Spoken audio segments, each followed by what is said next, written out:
எல்லாமே அனுபவம் தாங்க. பாண்டியராஜனின் தமிழ் வணக்கம். பயம் பயம் இது இன்னும் அதிகமாக பேசணுமா, அது ஒரு திரைப்படத்திலேருந்து ஒரு கதாநாயகன் பேசுன மாதிரி வந்துடும். ஆனால் ஒரு இளைஞனுக்கு பயம், ரொம்ப பயம். ஆனால் வெற்றி அடையணுன்ற எண்ணம் இருக்குது. இதனால தான் பயமா என்னன்னு தெரியல அவனுக்கு. ஒரே குழப்பமாக இருக்கிறான். பயம் பயம் பயம். ஆனால் ஜெயிச்சுக்கிட்டே இருக்கணும், நான் வெற்றியாளர். இதுக்கு வழி தேட ஒரு துறவிக்கிட்ட போகிறான். ஐயா, எனக்கு வாழ்க்கையில் ரொம்ப பயமாக இருக்குது, ஆனால் எல்லாத்துட்டையும் ஜெயிக்கணும் அப்படின்ற ஆசையும் இருக்குது. எல்லோரும் என்னை வெற்றியாளர்னு சொல்லணுன்னு ஆசை இருக்குது, ஆனால் எனக்கு எந்த துறையிலையும் பயமாக இருக்குது. அந்த துறவி, உனக்கு எதுப்பா நல்லா தெரியும்? ஐயா, நான் வில்வித்தை நிறையா நாள் பயிற்சி எடுத்துருந்துக்கிறேன், வில்வித்தை செய்வேன். அப்படியா? இதில் என்ன பயம்? ஆனால் என் இலக்கை நோக்கி நான் வில்லு விடும்போது அது சரியான இலக்கை போய் சேர்றதில்ல, அதனால் எனக்கு பயமாக இருக்கு. எல்லாம் சிரிக்கிறாங்க, பார்க்குறவங்களாம் கேலி பண்ணுறாங்க.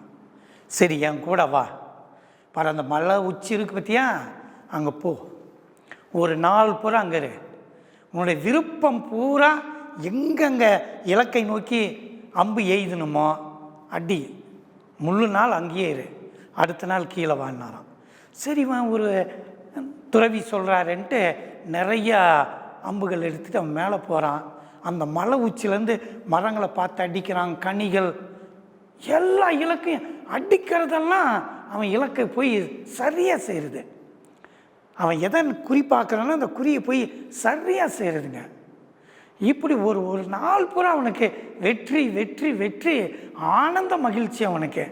என்னடா அது, நேற்று வரைக்கும் அந்த பயம் இருந்தது, அவர் நம்மளுடைய குரு சொன்னார்னு மேலே வந்தால் எங்கே இலக்கை நோக்கினாலும் எனக்கு வெற்றி அடையுதுன்னு அவன் மாலையே கீழே இறங்கி வந்துடுறான்.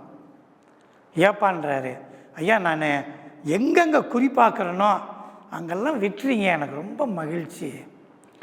நீ வில்லு விடும்போது யாராவது பக்கத்துலேருந்து பார்த்தாங்களா, யாராவது கை தட்டினாங்களா, யாராவது விமர்சனம் பண்ணாங்களான்னாரு.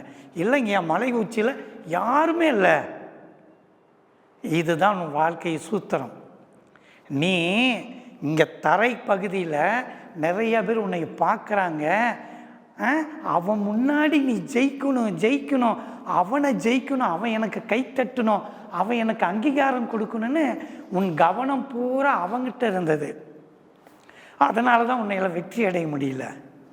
மலை உச்சியில் யாருமே இல்லை, அப்போ உனக்கு எந்த விதமான சிந்தனை இல்லை, ஃபோக்கஸ் முழுக்க உன்னுடைய குறியிலேயே இருந்தது. அதனால் நீ ஜெயிச்சுக்கிட்டே இருந்த. அடுத்தவனுக்காக வாழாத, உனக்காக வாழ். எந்த காரியத்தை செய்தாலும் உனக்காக அந்த காரியத்தை செய். அடுத்தவன் பாராட்டுவான், அங்கீகரிப்பான், விமர்சனம் பண்ணுவான்னு அடுத்தவனுக்காக வாழ்ந்தீங்கன்னா தோல்வி தோல்வி. நீ நினைக்கிறத செய், அதுதான் உனக்கு வெற்றி அடையும் அப்படின்னு அந்த துறவி ஒரு மாபெரும் தத்துவத்தை எளிமையாக சொல்லி முடித்தார். எல்லாமே அனுபவம் தாங்க.